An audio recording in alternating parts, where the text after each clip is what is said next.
Why is it not starting?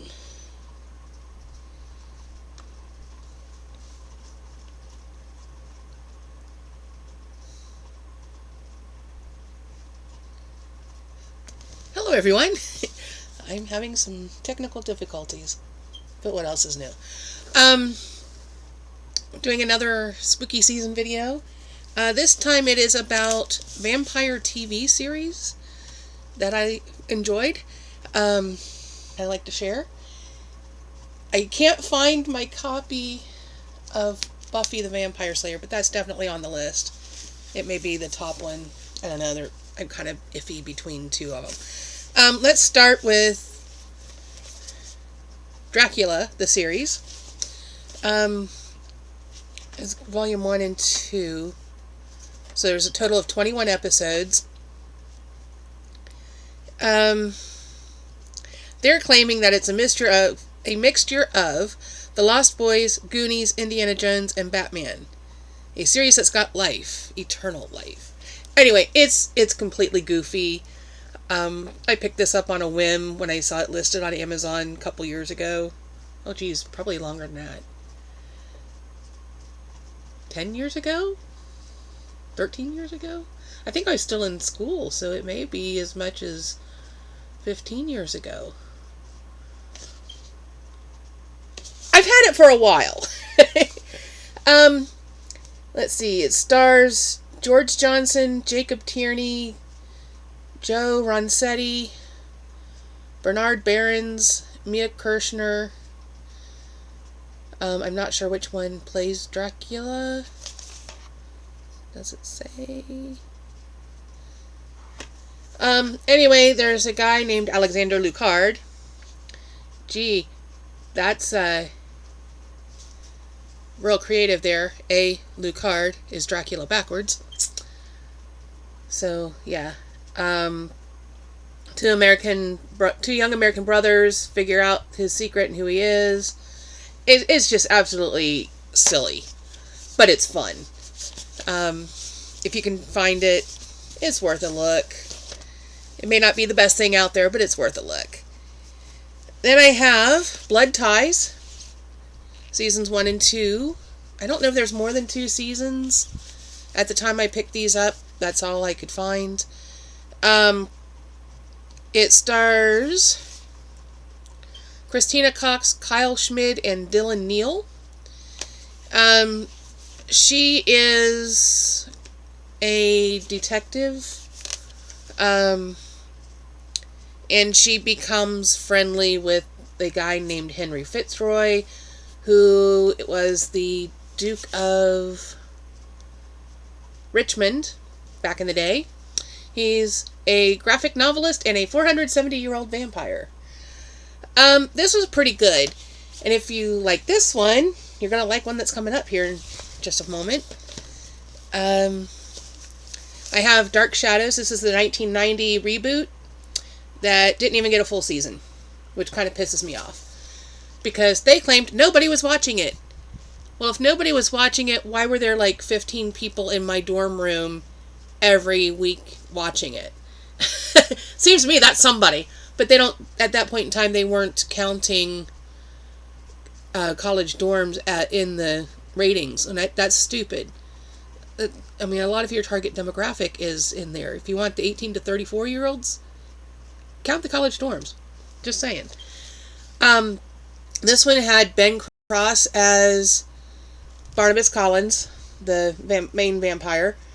And Joanna Going played a lady named Victoria Winters, who was like an orphan, and she became a governess for the Collins family in Collinsport, Maine. The mansion is called Collinwood. Everything's Collin, you know. Anyway, a lot of weird stuff goes on, and they ended it on a cliffhanger. So, another thing that kind of irritated me, so.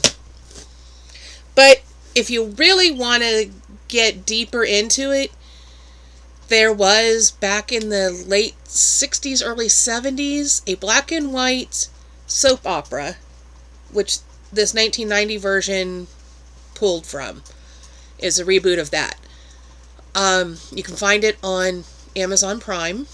because I've kind of been watching it that way, off and on. It's very slow,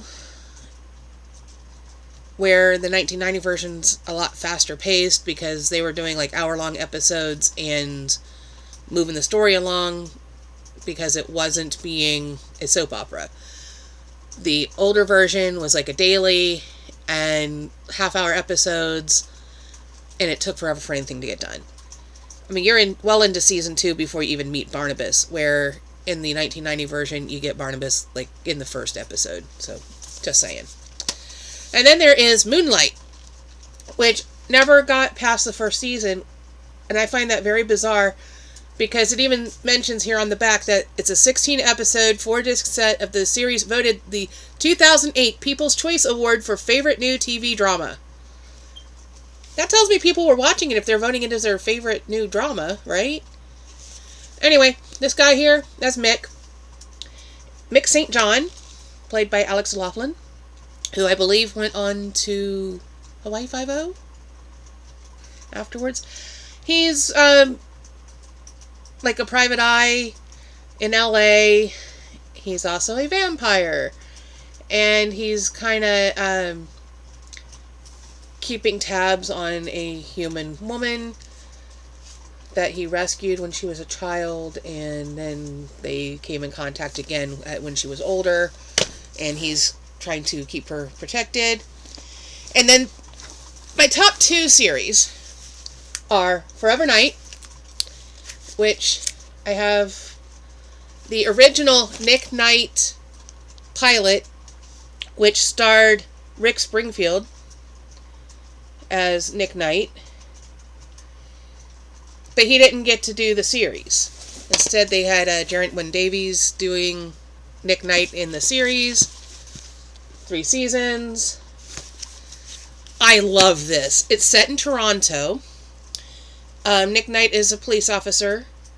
Happens to be a vampire. And he meets... Oh, what is her name? Natalie? Yeah, Dr. Natalie Lambert, who is the, like, coroner, medical examiner person. He's brought in a body bag. That's how we're introduced to him. And apparently he had been shot, and there was blood and guts and the whole bit.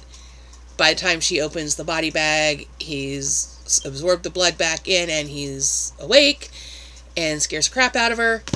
But they become kind of a thing. And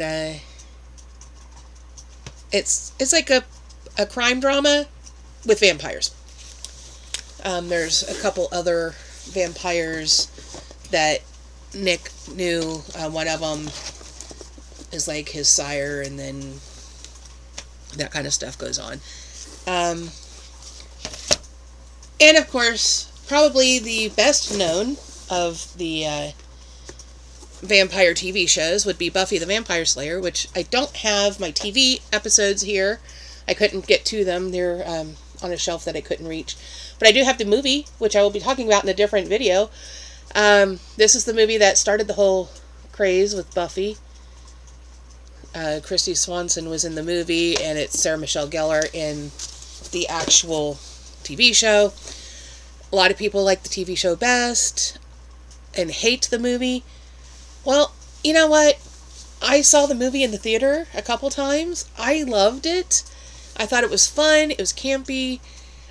It was great. And it took me a while to come around to watching the TV show because it was so different. It was a lot grittier, a lot darker. Some major changes because in the movie, she's a senior in high school because they're planning the senior dance. And the big finale at the end is at the senior dance. So, yeah, then you cut to several years later, they bring out the TV show, and she's like, what, like a sophomore or something? Not even close to graduation. So, the timeline's a little wacky. But I did come to love Buffy the Vampire Slayer as a TV show.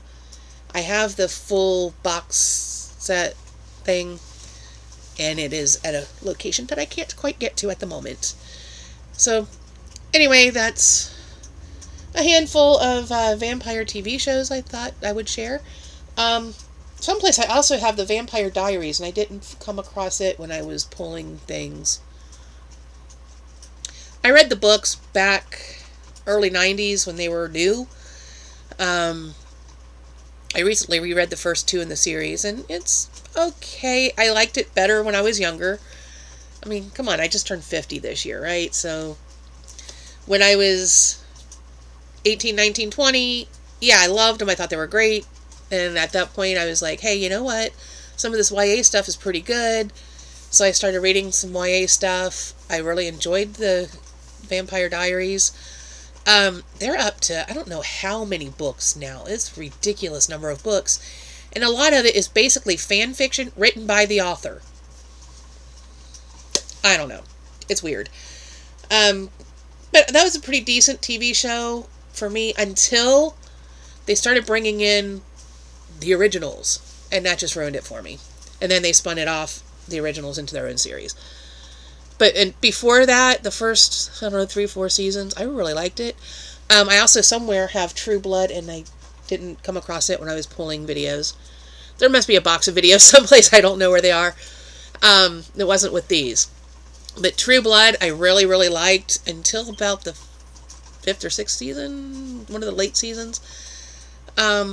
I think, was it season 3 they had the man-ed, and I think they spent way too much time on it, where it was just a small thing in the book series, but they made a whole season out of it. That about killed me. The addition of Lafayette was awesome. He was one of my favorite characters. In the book series, he's killed off, like, at the end of the first book. In the TV show, he lasts several seasons. So I'm glad they did that, because I think he was a great character. I'm sure there's other ones that I am just missing. I mean, there's always, like, Darkwing Duck and things like that as well, if you want something that kids might enjoy. So, anyway, I'm going to wrap this up because I need to go check and see if the macaroni in the oven is ready. Should be. Dinner time. Anyway, I'm going to wrap it up. Remember to do all the YouTube things. Comment, like, share, subscribe. If I missed any vampire TV shows that you know about that I might be interested in, please comment in the comment section, because I would like to know if there's any other vampire stuff. It could be I know about it and missed it when I was trying to come up with my list, or it could be it's something I just don't know about. So please feel free to list them in the comments. I'm absolutely interested. Remember to ring the bell icon to be notified of future uploads, maybe. And I'm sure you're tired of me talking about that. So, for now, we'll just wrap it up here. And it's actually one of my shorter videos. I haven't done one under 15 minutes in quite some time. So, yay for that. Maybe I'll have time to film another one tonight. So, keep watching. I've got more spooky season stuff coming up. I'm going to talk about some vampire movies here in a little bit, hopefully, if I can find them. So I've got a whole bunch of movies that are missing, so I'm sure that I have a box someplace that I just haven't gotten to yet. But anyway, you know how it is what it is. I mean, my life is in boxes, and it's always in boxes. And sometimes I can't find all my boxes. Okay. See you in the next one. Bye.